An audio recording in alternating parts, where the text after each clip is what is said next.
सुनिए जी, सर्दियां शुरू हो गई हैं और इस बार तो सर्दी के साथ साथ बारिश भी हो रही है। घर की छत का तो आप जानते ही हैं ना, पानी आता है।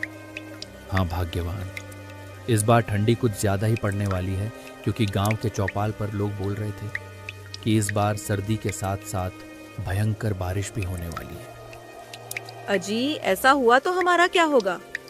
छत के साथ साथ घर की खिड़कियां भी टूटी हुई है, ठंडी हवा सीधी अंदर आती है। आप कुछ कीजिए ना। हाँ सरला, मैं कुछ करता हूँ। मालिक के पास जाकर देखता हूँ, वे अगर कुछ मदद करेंगे तो मैं घर की छत और खिड़कियाँ ठीक करवा दूंगा। ठीक है?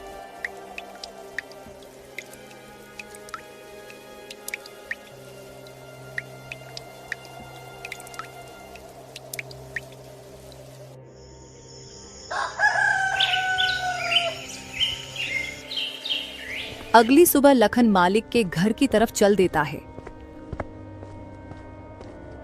लखन का मालिक, जो स्वभाव से बहुत ही कठोर और निर्दयी था, अलाव के पास खड़ा अपने नौकरों पर चिल्ला रहा था। लखन अपने मालिक के पास जाता है और उनसे कहता है, मालिक, ठंडी का मौसम आ चुका है। कल तो हल्की हल्की बूंदाबांदी भी हो रही थी और मेरे घर की छत और खिड़कियां टूटी हैं, जिससे कि घर में पानी और हवा आती है। और अगर मैंने जल्दी से उसे ठीक नहीं करवाया तो ठंडी में हम लोगों को बहुत दिक्कत हो जाएगी। मैं और मेरी पत्नी तो किसी तरह दिन काट लेंगे, लेकिन मेरी एक छोटी सी बेटी है, वह इतनी ठंडी में उस टूटे फूटे घर में नहीं रह पाएगी। लखन की बातें सुनकर मालिक कहता है, अरे लखन, तो उसमें मैं क्या कर सकता हूँ? मालिक, आप मुझे थोड़े बहुत पैसे उधार दे देते तो मैं अपने झोपड़े की मरम्मत करवा लेता और मैं दिन रात मजदूरी करके आपका उधार चुका दूंगा। अरे तने अभी तो इतना काम भी ना करया जो मैं तने उधार दे सकूं। अभी मेरे पास पैसे कोन्या। सर्दी की वजह स्यूं सारा धंधा चौपट हो रहा है। और सुन मेरी बात, काल से काम पर मत आइए। मने तेरे बर्गे मजदूर की जरूरत कोन्या। अरे मालिक, मैं तो मदद की उम्मीद से आपके पास आया था, लेकिन आप तो उल्टा मुझसे मेरा ही रोजगार छीन रहे हो। ऐसा मत करो मालिक, मत करो। मैं कहाँ जाऊंगा? लखन के इतनी मिन्नतें करने के बाद भी उसका मालिक मणिराम उसकी एक नहीं सुनता है और बेचारा लखन वहां से दुखी मन से वापस चला आता है। लखन दिन भर जगह जगह काम ढूंढता है, लेकिन उसे कहीं भी काम नहीं मिला। सुबह से रात हो गई। सरला को बोलकर आया था कि छत का इंतजाम कर दूंगा, पर यहाँ तो नौकरी भी चली गई। घर ठीक होना तो छोड़ो, खाने तक का इंतजाम नहीं कर पाया। लखन चाय की एक दुकान के आगे बैठा यह सब सोच ही रहा था कि तभी आसमान में काले बादल छा जाते हैं और जोर जोर से बिजली कड़कने लगती है। हे भगवान, लगता है बारिश होने वाली है। मुझे तुरंत घर पहुंचना होगा, वरना सरला अकेले कैसे संभालेगी। लखन जल्दी जल्दी अपने घर की तरफ दौड़ता है। वह कुछ दूर चला ही था कि तभी जोर जोर से बारिश शुरू हो जाती है।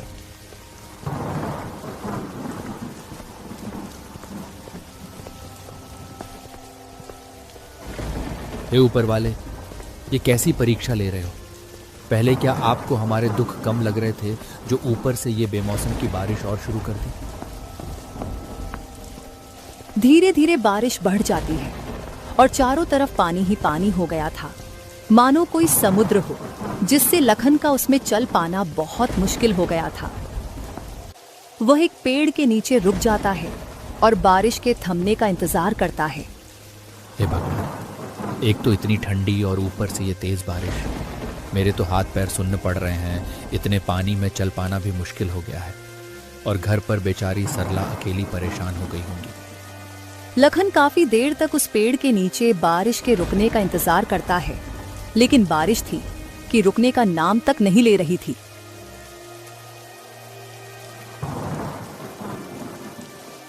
चल लखन, इस बारिश का कोई भरोसा नहीं, ये रुके या ना भी रुके। इतना कहकर लखन उस तेज बारिश में घर के लिए चल पड़ता है। जहां तक लखन की नजर जा रही थी, सब और पानी ही पानी था। छोटी छोटी झोपड़ियां तो पानी में ढहकर बह गई थी। यह देखकर लखन को अपने घर की चिंता होने लगती है बेचारा लखन जैसे तैसे करके अपने घर तो पहुंच जाता है,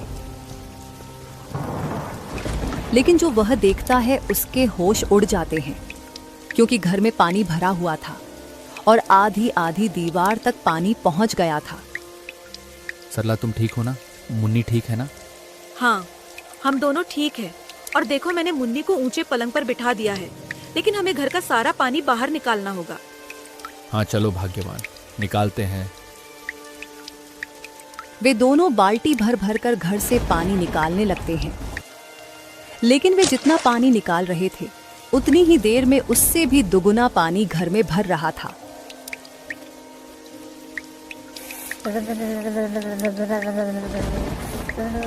माँ, बापू, ये पानी तो बढ़ता ही जा रहा है। मुझे बहुत डर लग रहा है। अरे मुन्नी, मेरी बच्ची, तुम डरो मत, सब ठीक हो जाएगा। सरला अपनी बेटी को दिलासा दिलाती है, और वे बेचारे इस समय कर ही क्या सकते थे।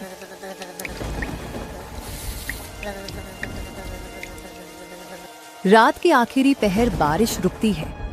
वे जैसे तैसे करके उस रात को बिताते हैं।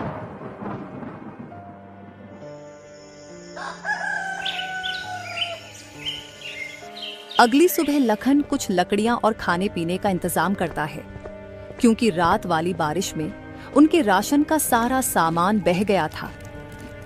उन लकड़ियों से लखन अलाव जलाता है तो उन्हें ठंड से थोड़ी बहुत राहत मिलती है। ये बारिश का सिलसिला यूं ही कुछ दिन तक जारी रहता है। रोज रोज सरला और लखन को घर का पानी निकालना पड़ता। एक दिन वो सब घर के बाहर खड़े थे। अजी, ऐसे कब तक चलेगा? ये हर रोज बारिश का पानी भरने से घर पूरा खोखला हो गया है। अब कर भी क्या सकते हैं भाग्यवान, कोई और रास्ता भी तो नहीं है। वे दोनों आपस में बातें कर ही रहे थे कि तभी अचानक से जोर का तूफान आया और बारिश शुरू हो गई।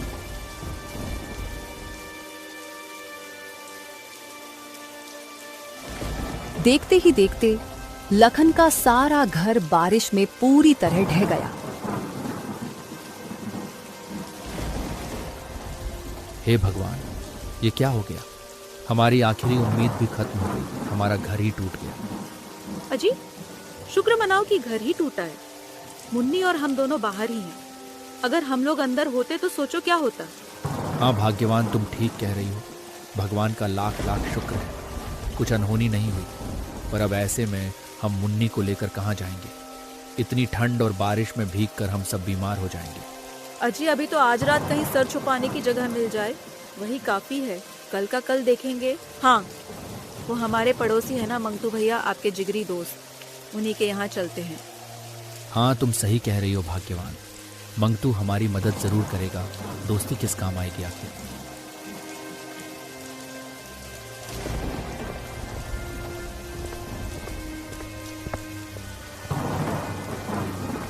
वो दोनों अपनी बेटी को लेकर मंगतू के घर के तरफ उस तेज बारिश में चलते हैं और मंगतू के घर का दरवाजा खटखटाते हैं।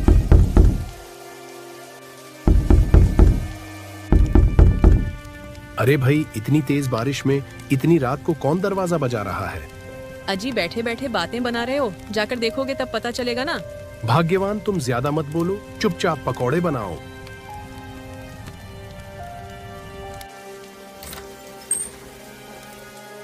अरे लखन, तू पूरे परिवार के साथ इस समय यहाँ?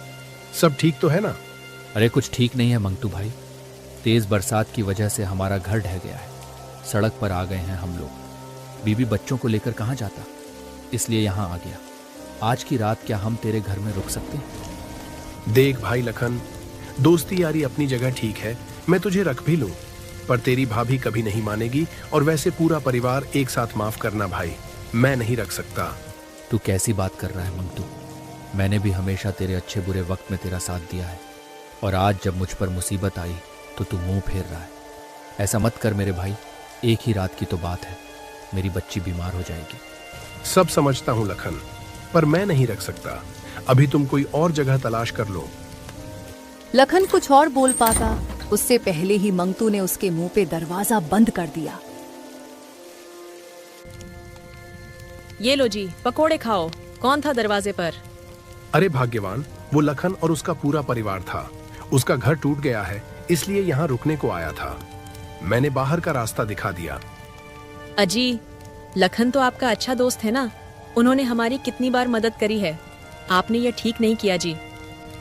अरे, मैंने कोई धर्मशाला खोल रखी है क्या जो हर किसी को रख लूं? और कैसा दोस्त? अब उसके पास ना घर रहा ना कुछ और, तो वो मेरे किस काम का? मैं दोस्ती तभी तक रखता हूँ जब तक सामने वाले से फायदा हो। भगवान से डरिए जी, वक्त बदलते देर नहीं लगती। कहीं ऐसा ना हो ये आपके बड़े बोल आप पर ही भारी पड़ जाए। अरे भाग्यवान, ऐसा कुछ नहीं होता।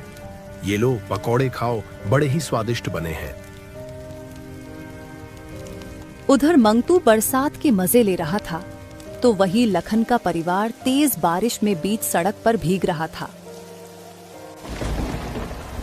अजी, आप तो मेरा दोस्त कह के जान लुटाते थे ना, और उसने तो हमें एक रात घर में रुकने तक नहीं दिया। अरे भाग्यवान, वही तो बात है ना, बुरे वक्त में ही पता चलता है कि कौन अपना है कौन पराया। लेकिन मंगतू से मुझे ये उम्मीद नहीं थी। बापू, मम्मी, मुझे बहुत ठंड लग रही है। सरला मुन्नी का माथा छूकर देखती है तो वह चिल्ला पड़ी। अजी, मुन्नी को तो बहुत तेज बुखार हो गया है, ये ठंड से कांप रही है। अब हम क्या करें जी? आप कुछ कीजिए ना। मुखिया जी के घर चलकर देखते हैं। अब एक वही है जो हमारी मदद कर सकते हैं। हाँ हाँ जी, जल्दी चलो। वे तीनों जैसे तैसे मुखिया के घर पहुंचते हैं।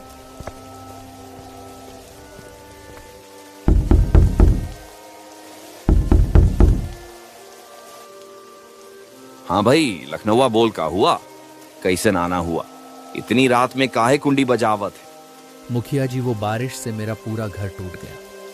मैं बेघर हो गया हूँ, मेरी मदद करो। आज रात अपने घर में ठहरने दो। क्यों भाई, मैंने तुम लोगों का ठेका ले रखा है क्या? पता नहीं तुम लोग कहां से चले आते हो मुंह उठाकर। मुखिया जी, आप गांव के कर्ता धर्ता है।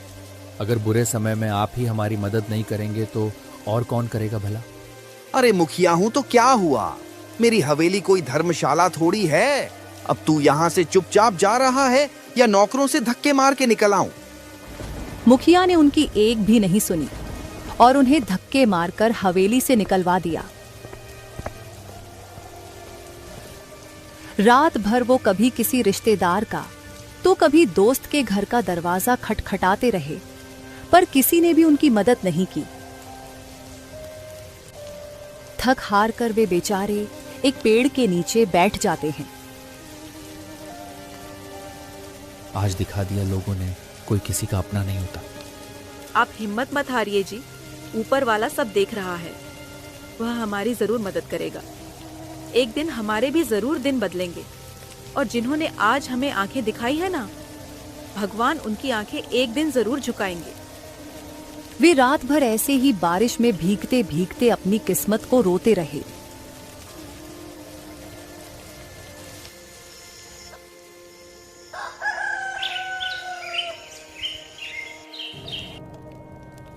भाग्यवान, तुम यहीं पेड़ के नीचे मुन्नी के साथ रहना, मैं कुछ खाने पीने का इंतजाम करके आता हूँ। अच्छा जी, ठीक है, पर जल्दी आना।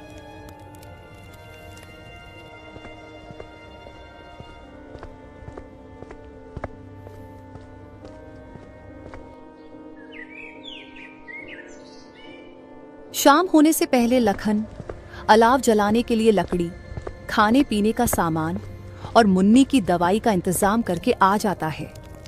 अब बारिश भी नहीं थी तो वह लोग आराम से उस पेड़ के नीचे ही रहने लगे।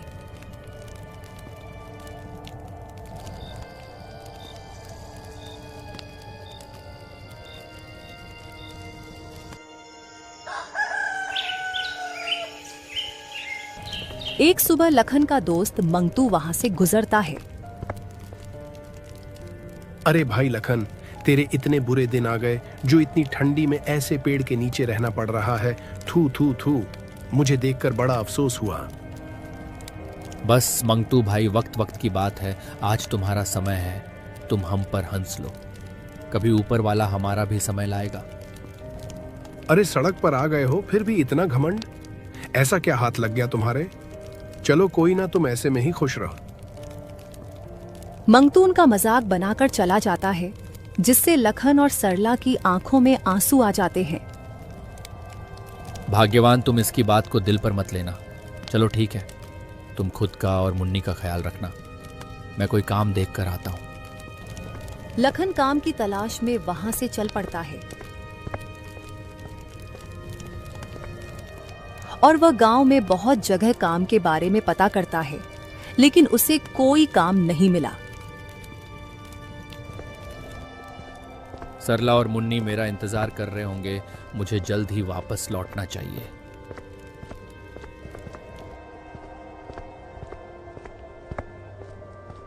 जैसे ही लखन वापस लौट रहा था तो वह देखता है कि गांव के चौपाल पर लोगों की भीड़ लगी है। अरे भाई, क्या बात है? आज यहाँ ये इतने लोग इकट्ठे क्यों हो रहे हैं? भाई, वो बीकानेर वाले अमीर सेठ माणक चंद है ना, वो गरीबों को ठंड में खाना और कंबल बांट रहे हैं। जाओ जाओ, तुम भी ले लो। ये सुनकर तो लखन के शरीर में जैसे नई जान आ जाती है। वह झट से लाइन में खड़ा हो जाता है और सेठ माणक चंद से भोजन का पैकेट और कंबल लेकर वह फूला नहीं समाया। भगवान आपका भला करे सेठ जी, आपने गरीब की मदद करी। उस दिन लखन की खुशी का ठिकाना नहीं था। वह कंबल ओढ़ता है तो उसे ठंड से राहत मिल जाती है। वह भगवान का धन्यवाद करते हुए तेज कदमों से अपने परिवार की तरफ चल पड़ता है।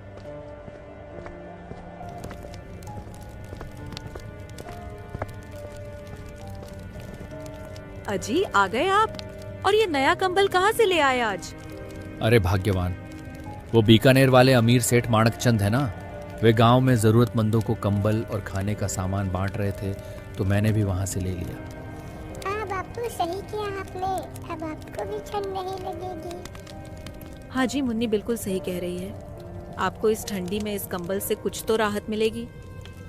लखन और सरला आपस में यह सब बातें कर ही रहे थे कि तभी उनके पास एक बूढ़ा आदमी आता है। अरे बेटा, मैं 2 दिन से भूखा हूँ। मैंने कुछ नहीं खाया है। कुछ खाने को मिलेगा? हाँ हाँ, क्यों नहीं बाबा, आओ बैठो। लखन को जो सेठ से थोड़ा बहुत खाना मिला था, वह अपनी और अपने परिवार की परवाह किए बिना उस बूढ़े आदमी को दे देता है।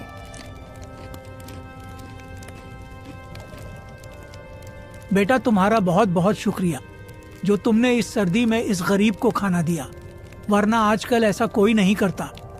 लेकिन बेटा, मुझे ये बताओ, तुम सभी इतनी ठंडी में यहाँ सड़क किनारे क्या कर रहे हो? लखन उस बूढ़े आदमी को अपने साथ जो जो हुआ वो सारी बातें बताता है।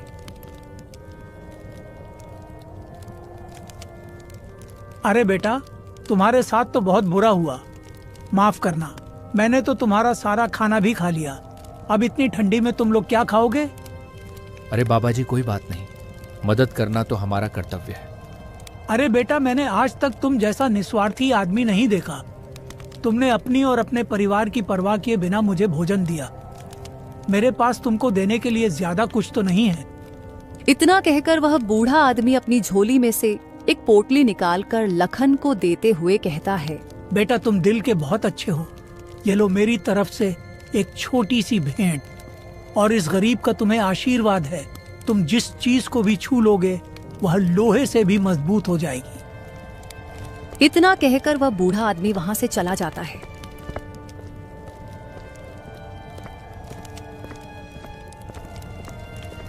क्या लगता है भाग्यवान, क्या हो सकता है इस पोटली में? अजी, वो बूढ़े बाबा तो बहुत ही गरीब लग रहे थे देखने में। वो भला हमें क्या ही दे सकते हैं? खोलकर देखते हैं, तभी पता चलेगा। फिर लखन और सरला उस घड़े को खोलकर देखते हैं तो उसमें बहुत सारे सोने के सिक्के थे। लखन और सरला की खुशी का तो कोई ठिकाना नहीं था। अरे बाप रे, इतने सारे सोने के सिक्के! हाँ सरला, मुझे तो लगता है वह बूढ़े बाबा कोई साधारण इंसान नहीं थे। हाँ जी, सही कहा आपने। लगता है भगवान ने हमारी सुन ली। अब उनके दुख के दिन समाप्त होने वाले थे।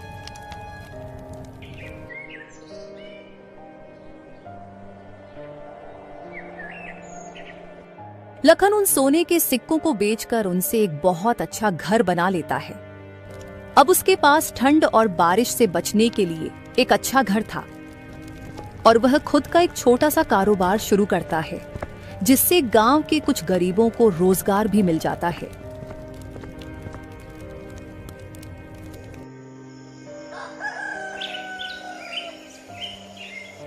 कुछ दिन बीत जाते हैं। वो कहते हैं ना, समय बदलते देर नहीं लगती। एक दिन अचानक आसमान में काले बादल छा जाते हैं और हवाओं के साथ जोर जोर से बिजली कड़कने लगती है और देखते ही देखते भयंकर बारिश शुरू हो जाती है।